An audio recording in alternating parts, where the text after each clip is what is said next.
Hola, vamos a hablar ahora sobre la gestión del consentimiento y cómo las soluciones de IBM les pueden ayudar en esta importante tarea para el cumplimiento de normativas como GDPR. Recuerden, siempre tenemos nuestro disclaimer. IBM no hace guía legal, simplemente estamos contando sobre los procesos y algunas soluciones que pueden ayudar en esas tareas de cumplimiento. Bien, recordemos que hablábamos en videos anteriores sobre los tres componentes importantes en la gestión de conocimiento, del consentimiento. Esa gestión de consentimiento requiere primero que me ayude, que yo deba definir cuál es el consentimiento de acuerdo a la normativa. Segundo, que yo debo capturar de manera explícita ese consentimiento. Y tercero, que debo hacer cumplir el consentimiento en cada uno de los sistemas de aplicación que yo tenga en mi organización. Muy bien, imaginemos que entonces tenemos la posibilidad de capturar información en lo que llamamos modo autoservicio. ¿Qué es esto? Básicamente una persona, un cliente que accede a través de nuestro portal o una aplicación web y él mismo, el mismo interesado, es quien da el consentimiento y lo introduce a través de ese canal. Por tanto, debemos tener las habilidades para registrarlo en esas aplicaciones. Por otro lado, está el capturar y mantener en nombre de ese consentimiento. Cuando no es el interesado quien da el consentimiento, puede ser a través de un call center, por ejemplo, en donde uno de los operadores, a través de una llamada, captura los datos y registra la información, o en una campaña de marketing donde se levantan datos, o incluso en una encuesta donde es registrada esa información. Básicamente es a través de esta persona quien se registra el consentimiento, pero debe tener también un registro adecuado. De hecho, el tipo de consentimiento pueden ser desde los elementos mucho, digamos, más simples o los elementos más sencillos, como por ejemplo simplemente un estoy de acuerdo con el uso para promociones, es decir, un estoy de acuerdo o no estoy de acuerdo para el uso de mi información, pero cuando comenzamos a agregar componentes, como por ejemplo, estoy de acuerdo en el uso de mi información para ustedes, pero no para terceros, ya tengo que comenzar a granularizar ese tipo de consentimientos. Por ejemplo, puedo tener un estoy de acuerdo con el uso para promociones, pero solo se le permite enviar material publicitario a mi correo electrónico personal. Entonces estoy definiendo el tipo de canal por el cual puedo o debo o quiero obtener información. Puedo compartir toda mi información con personas, mi información personal con terceros, excepto el número de mi tarjeta de crédito y la información de bienes, una granularización mayor. Estoy de acuerdo con el uso para promociones, pero solo me pueden llamar de lunes a viernes entre las 5 y las 8 de la tarde y solo relacionado con sus productos de banca y tarjetas de crédito, aún más granular. Me está diciendo no solamente el canal, sino el momento y el tiempo en el cual se me puede hacer consulta y gestionar la información. Todas esas pueden venir en elementos como por ejemplo una página web o una aplicación en donde yo simplemente voy agregando el tipo de consentimiento, y cada uno de sus propósitos, pues básicamente me va a definir cuál es el tratamiento de datos que tengo. Esto, como les digo, es un ejemplo de una aplicación web en donde yo voy definiendo el tipo de accesos a los que yo estoy permitiendo que se me utilicen los datos o que se me acceda a mi información o me transmitan información a mí, y esto es una página web.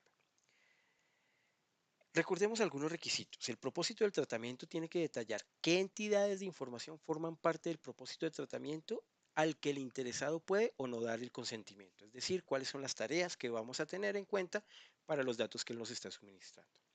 Las entidades en algunos casos, dirección, métodos de contacto, identificadores, podrían formar parte de un sistema MDM. Muy importante, hablemos de que las entidades son los componentes de datos que resguardamos sobre nuestros usuarios, es decir, cada uno de los elementos que conforman esa información de datos privados.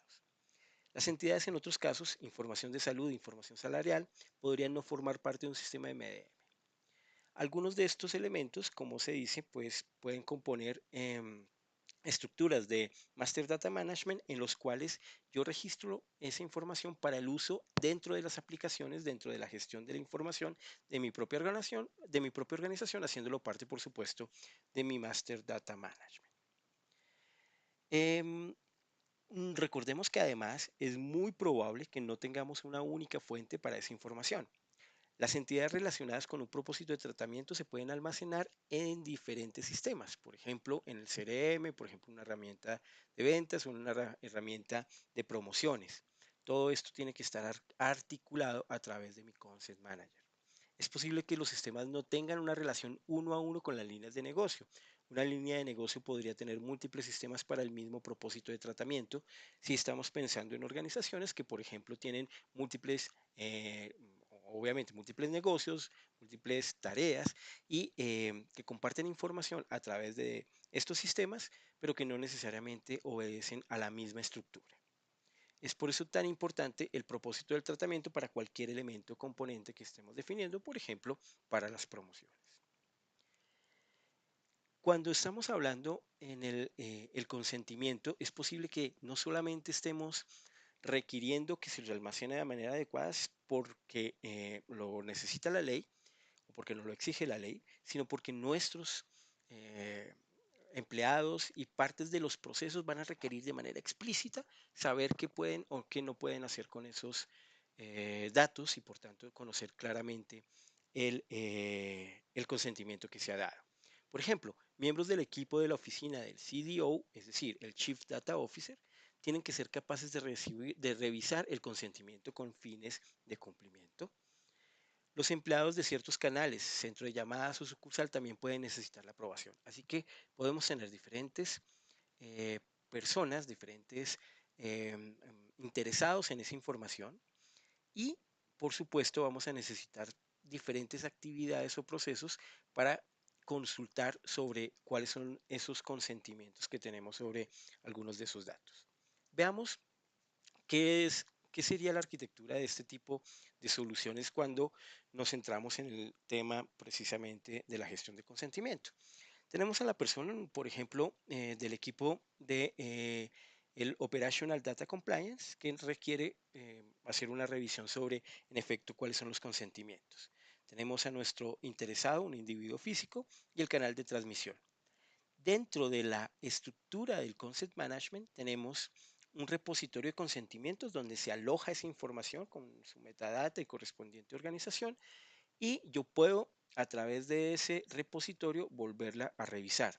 Unos servicios de consentimiento que permiten extraer información, APIs y otros servicios tipo web que permiten conectarse a la plataforma de Consent Management para extraer o compartir información sobre sus consentimientos y por supuesto una interfaz de usuario que me permite gestionarlo.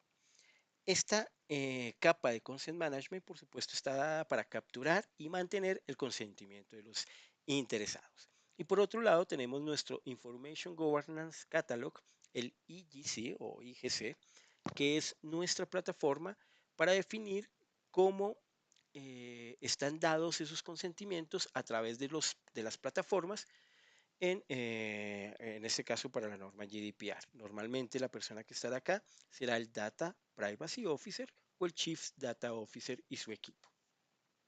Si hacemos un zoom un poquito dentro de la capa de lo que es el repositorio, pues seguramente encontraremos algunos elementos muy familiares. Básicamente es un modelo de datos. Ese modelo de datos lo vamos a ver en un momento.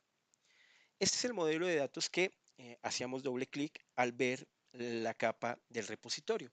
El modelo de datos parte del consent, que es básicamente la instancia donde se define el consentimiento y se define el propósito particular para cada uno de los individuos o de los interesados. El segundo componente es el processing purpose, básicamente el propósito por el cual yo estoy haciendo el procesamiento de esa información y por el cual se me concede el consentimiento. Por ejemplo, yo puedo tener promociones, elementos legales, análisis de datos o cualquier otro de estos conceptos.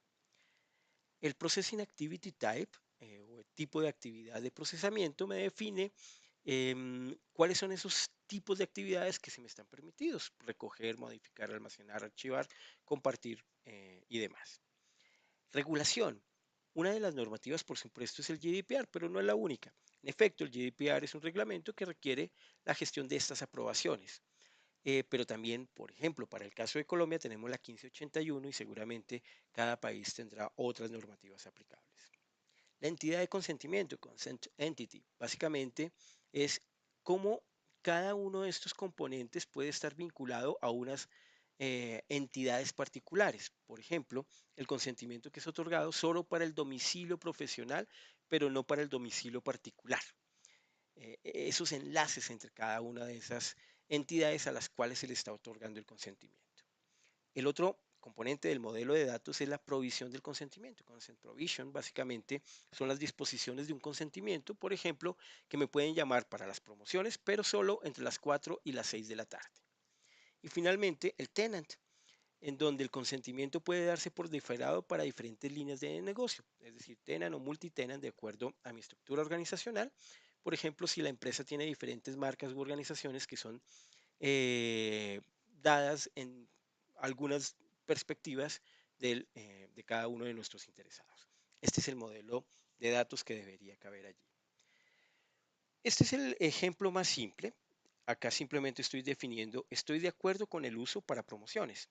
¿Cuál es el componente? El consent, pues será el consentimiento que estoy dando, el contacto será el interesado y el proceso el propósito del proceso pues estará definido por promociones. Básicamente, en el segundo nivel, yo defino, entonces, acepto que se use o se transfieran mis datos personales para fines comerciales. Entonces, acá yo estoy definiendo además el tipo de propósito de proceso y además el tipo de procesamiento de la actividad de procesamiento. En el siguiente nivel, yo puedo tener diferentes tipos de normas. Por ejemplo, la GDPR, por ejemplo, la 1581, por ejemplo, el OPD, Basilea, PCI, etcétera. Entonces aparece el otro componente que es el regulatorio, el regulation, que me define cuáles son las normas que aplican a ese propósito de procesamiento.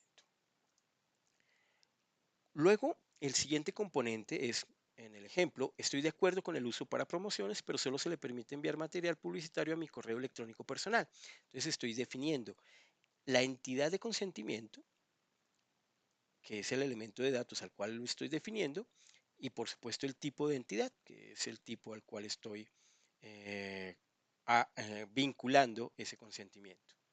Luego, el tenant, la línea de negocio o la brand a la cual yo estoy definiéndole este conjunto de elementos. Acá yo tengo una organización con diferentes brands y cada una de ellas puede tener diferentes sistemas. Eh, Mismo sistema con diferente estructura o sistemas completamente diferentes. Entonces tendré mi línea de negocio con tenant y tendré el source system que es el sistema fuente del cual pues vendrá esa información, el source system. Y finalmente tenemos, estoy de acuerdo con el uso para promociones, pero solo me pueden llamar de lunes a viernes entre las 5 y las 8 de la tarde y solo relacionado con sus productos de banca y tarjetas de crédito. Entonces acá estamos agregando, además del consentimiento, la disposición adicional y el tipo de disposición, el consent provision y el provision type. Ese es el modelo de datos. Si hacemos doble clic dentro de las definiciones de consentimiento, vamos a observar un conjunto de elementos que deben verse dentro de una herramienta como esta, en este caso el Information Governance Catalog. Básicamente, lo que tenemos acá para encajar todo es, veíamos hace un momento entonces mi gestor de consentimientos, mi Consent Manager. Acá yo voy a tener mi repositorio de consentimientos y los servicios que se conectan a el Information Governance Catalog. Acá yo voy a tener definiciones del consentimiento de acuerdo a cada tipo de propósito y me va a definir cuáles son los procesos a los cuales tengo acceso. Un ejemplo más para aclarar este tipo de tratamientos es, yo ya registré el consentimiento y lo registré de acuerdo a mi estructura de datos como lo mostraba hace un momento. Entonces, un desarrollador que quiera hacer una aplicación tiene una duda. Esa duda es, ¿el proceso X puede usar los datos de la columna Y para la persona NN? Es una validación que tendría que preguntarle a la Information Governance Catalog. En efecto, él le pregunta y le dice, además, ¿puede un proceso con el tipo de propósito A y el tipo de actividad B trabajar con los datos de tipo dirección para el contacto NN? Nuevamente, acude a nuestro Information Governance Catalog, ve cuáles son sus consentimientos y puede definir si puede construir una aplicación con ese propósito. Con la confirmación programada de consentimiento, vuelvo a mi gestor de consentimientos y determino que en efecto esa persona me está dando el consentimiento y puedo hacer la operación dentro de mi aplicación. Con eso cierro el ciclo que en efecto me define desde la persona hasta el desarrollo interno de las aplicaciones y el ciclo de vida de las mismas. En el siguiente video vamos a ver un ejemplo en un demo de cómo funciona esta actividad. Muchas gracias.